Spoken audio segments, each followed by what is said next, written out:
E vamos então seguir com a Isidra Freitas, que nos telefona da Madeira. Boa tarde, Isidra, seja bem-vinda. Boa tarde. Olá. A minha questão era o seguinte: uma criança com 3 anos queixa-se muito de matos nos olhos e pisca simultaneamente os olhos. Será uma alergia ou será falta de vista?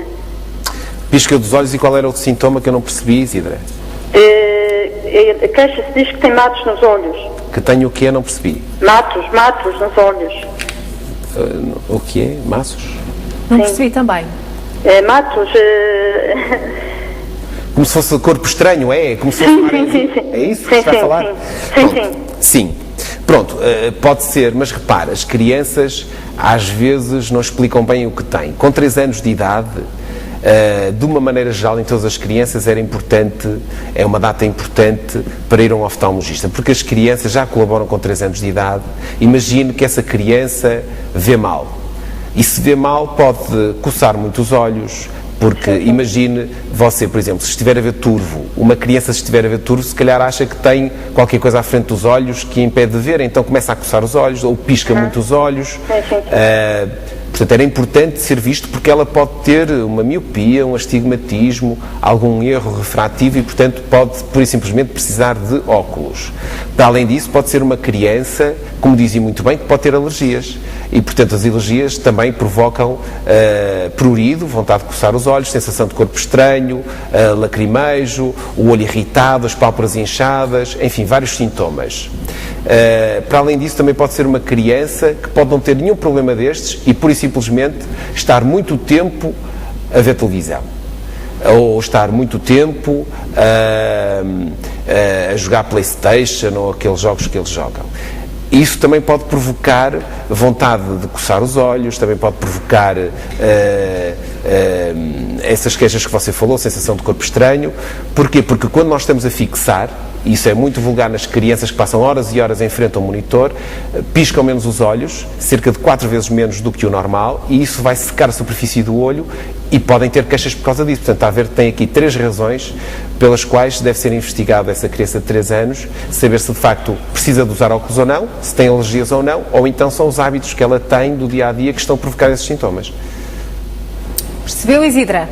Sim, certo, obrigada. Muito obrigada, Isidra. Muito obrigada pela sua participação. Vamos agora dar a vez a outro telespectador, o António Pereira, que nos telefona de Sintra. Boa tarde, António, bem-vindo.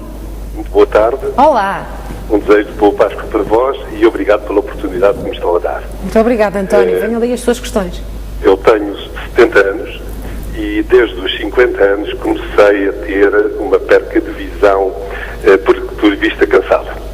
Por volta dos 60 isso passou um pouco também para um aumento de óculos, passei a usar óculos bifocais. A partir daí, por volta dos 65, eu tive uma isquémia e passei a tomar medicamentos. Eu relaciono isto, mas talvez não seja esta a razão. Comecei a tomar medicamentos para tornar o sangue mais líquido e mais fácil. E comecei a ver francamente bem, comecei a melhorar. Hoje, com 70 anos, tenho uma visão normal. Mas começa a acontecer que começo a esfregar muito os olhos, começo a sentir a vista cansada e isso estou preocupado, porque não sei o que é que se passa. Primeiro fico espantado porque houve esta melhoria significativa e agora tenho algum receio de que esteja a acontecer qualquer coisa que eu não sei o que é. E aí, assistindo ao seu programa, a pessoa me perguntar-lhe o que é que devo fazer. Muito bem. Sr. Pereira, muito obrigado pelo telefonema. É um caso interessante. Só vendo, de facto, o que o senhor tem é que lhe podia explicar de uma maneira mais perfeita. Mas vamos imaginar que o Sr. Pereira era hipermétrope. Hipermétrope é o oposto da miopia. Quando nós receitamos óculos a um hipermétrope, pomos sempre um sinal positivo à frente. E a miopia sempre um sinal negativo. Porquê é que eu lhe estou a explicar isto? Porque vamos imaginar que o senhor, com a idade, começa a avançar na idade e nós temos uma lente dentro do olho que se chama cristalino, que um dia mais tarde pode vir a dar catarata. Catarata significa uma opacidade desse cristalino. E se quiserem ver aqui neste modelo, Essa lente é transparente, fica atrás da menina do olho, e esta lente, um dia mais tarde, pode dar a tal catarata que é uma opacidade, por exemplo esta. Fica amarela, a luz não entra dentro do olho e a pessoa começa a ver menos. Mas pode dar-se uma coisa curiosa, é que esta lente, vamos imaginar como se fosse uma cebola, as cascas da cebola vão-se acumulando. Ela pode não ficar com menos transparência, ou fica ligeiramente menos transparente, no entanto, o seu diâmetro anteroposterior, a sua grossura, vai aumentar. Isso vai aumentar a potência da lente. Nós temos mais ou menos 20 dioptrias neste cristalino, numa pessoa normal. Imagine que você aumentou a grossura desta lente, não diminuiu muito a entrada de luz dentro do olho e ficou com 23. Imagine que você era um hipermétrope de mais 3. Com a idade, como esta lente ficou um bocadinho mais grossa, miopizou, é assim que nós chamamos a isso, miopizou e ficou com menos 3. Ora, mais 3 com menos 3 dá 0. E, portanto, aí você melhorou a visão. E cada vez necessitou menos de usar óculos. Porque diz assim, eu afinal, com os óculos que tinha, vejo pior do que agora. Agora ainda vejo melhor. Portanto, pode ter sido isso que aconteceu. Essa é uma das explicações. Depois, perguntou-me em relação a umas queixas que tem no seu olho que agora lacrimeja mais. Estou correto? Já não me lembro muito bem. É isso mesmo. Pronto. Isso mesmo. O que é que acontece com a idade? Com a idade, o que acontece é que a qualidade da lágrima deixa de ser, na maior parte dos casos, produzida como devia. A lágrima é um líquido bastante complexo. Nós temos a ideia que é só água, mas não é verdade. A lágrima tem 3 camadas. Tem uma camada que fica mesmo coladinha na superfície do olho, que é uma camada de mucina. Vamos considerar isso como se fosse uma cola biológica, uma cola nossa, que vai aguentar a lágrima colada à superfície do olho. Tem uma camada intermédia, que é aquosa, e tem finalmente uma camada superficial, que é lipídica. Estes 3 elementos têm que estar em equilíbrio. Porque se, por exemplo, não tivermos essa camada de mucina mais interna, a lágrima é produzida, mas não fica a proteger a superfície do olho, escorrega e cai. E, portanto, a pessoa sente sempre o olho a lacrimejar, o olho úmido, e a superfície do olho sente-se seca e, portanto, manda informação para a glândula lacrimal para produzir mais lágrima. E, portanto, é produzida uma lágrima em excesso, sempre com má qualidade, porque não fica, entre aspas, colada na superfície do olho e, portanto, está sempre com o olho com a sensação que é úmido e, inclusive, até escorrega e cai. Vamos imaginar que a sua camada lipídica, que é a camada mais superficial, não é produzida em qualidade, em quantidade suficiente. Então a lágrima pode evaporar depressa demais e, portanto, o olho também se sente seco e produz lágrima em excesso. Portanto, há várias causas que podem provocar esse lacrimejo, que geralmente está associado com a má qualidade de lágrima produzida.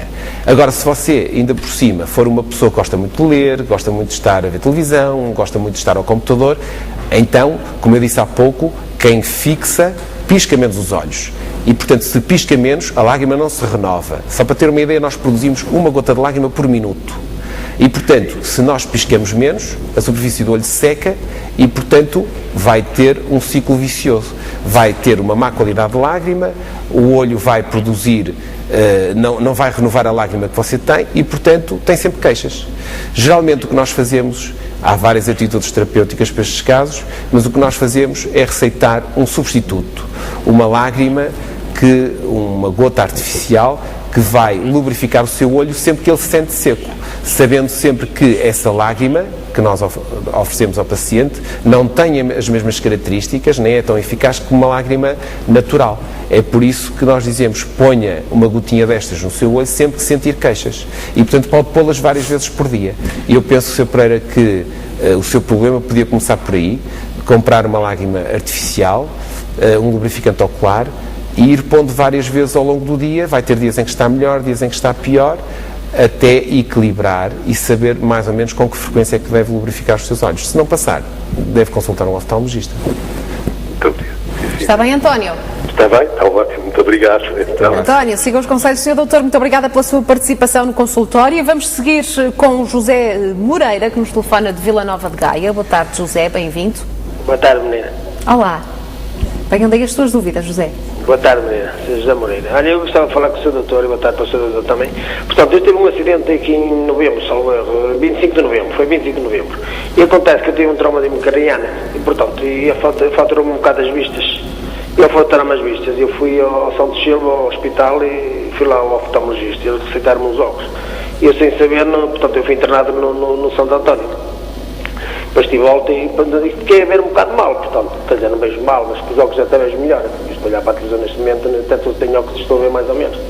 Eu, portanto, só vou mês que vem é que tenho para fazer um taco, depois que eu faço aí as vértebras, portanto, que se chama, e aqui, portanto, tive um trauma craniano, já estou muito melhor, mas ainda não estou, portanto, 100%, estava a estar a 100%, já vejo melhor, os óculos ainda consigo ver melhor, não é? E agora eu gostava de saber se o doutor, por causa de hoje, ia ao normal, ou ia demorar mais tempo, eu não sei como é que isto funciona. Gostava que o doutor me desse uma opinião. Pois, muito boa tarde, Sr. Moreira. Os traumatismos cranioencefálicos depende do tipo de lesão e do local da lesão. Nós temos uma zona do cérebro que é o córtex occipital, que é o centro da visão. Vamos imaginar que essa zona foi atingida por algum motivo. Se foi atingida, você vai ter sequelas a nível visual. Vamos imaginar os olhos. Os olhos são apenas uns receptores. Eles, por teoria, não veem, não é? Eles pegam na informação, vão transmiti-la para o córtex cerebral e, a partir daí, é o cérebro que vai interpretar essas imagens.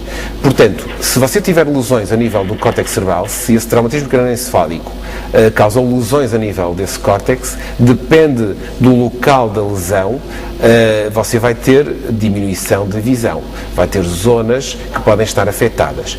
Mas, por exemplo, você também pode estar numa fase de recuperação, você pode ter aquilo que nós chamamos um edema numa determinada região, pode ter uma zona um bocadinho mais inchada, mais pisada, entre aspas, assim, falando mais popularmente, e quando essa zona for ao normal, então aí você pode começar a ver melhor, até porque é uma lesão relativamente recente, se foi a 25 de novembro, ainda passaram poucos meses. Para além disso, esse traumatismo cranioencefálico também pode ter atingido a zona orbitária, e se atingiu a zona orbitária também pode estar, de alguma maneira, a lesar as vias ópticas, nomeadamente o nervo óptico. Eu sinto um bocado bravo, sendo assim equilíbrio e tal, e os olhos afetam-me um bocado. Claro que afetam, claro, sem dúvida. Mas em termos visuais, se você notou que houve uma diminuição da acuidade visual, isso pode estar relacionado com o traumatismo cranioencefálico. Pode começar a recuperar, mês após mês, essa visão. Ou pode ficar com sequelas também. Mas isso, há vários exames que nos conseguem diagnosticar essas sequelas, nomeadamente campos visuais. Quer dizer, eu agora vou fazer o TAC, não é? Agora vou fazer o TAC agora em 13 de maio, vou fazer o TAC. Sim. Pronto, faz o TAC e acho que mesmo assim você devia falar com o neurologista que o está a seguir, que devia ser observado, ele sabe disso, por oftalmologia, até porque você precisa fazer uns campos visuais. Se você tem queixas a nível visual, você precisa fazer uns campos visuais, pode fazer uns exames eletrofisiológicos, ver como é que estão as vias de comunicação, as vias visuais entre o olho e o córtex occipital, portanto, tudo isso é preciso ser estudado. Se você tem queixas, tem motivo para as ter, então é importante ser estudado em relação a isso. Porque eu não conduzia, não é? Agora pronto, já pego no carro, já ando para ali para lá, já conduzo mais ou menos, mas ainda não vejo bem, ainda não estou bem, portanto, ainda não estou 100%. Certo. Pronto, é preciso ser estudado, até porque você pode ter, pegando um bocadinho naquela paciente que nos telefonou do Funchal, você pode ter até diplopia em determinadas posições do olhar, você pode olhar um bocadinho para a direita e ver duas imagens e, portanto, ter que rodar a cabeça ao mesmo tempo que roda os olhos. O pescoço é que me está a faturar isto. Eu parece que vejo atordoado. Pronto, portanto é importante ser estudado. Quando você for a neurologia, e eu penso que você já deve estar orientado em relação à oftalmologia, mas quando for a neurologia, chamar a atenção ao colega, tem que ser visto por oftalmologia também. Pois. Pronto, muito obrigado. José Moreira, obrigada a nós. Muito obrigada pela sua participação, José. Obrigado. Vamos terminar por aqui o consultório de hoje. Agradeço a todos a participação. Dr. Álvaro Sá, foi um prazer tê-lo aqui connosco. Muito obrigada pela sua presença e uma boa Páscoa para si.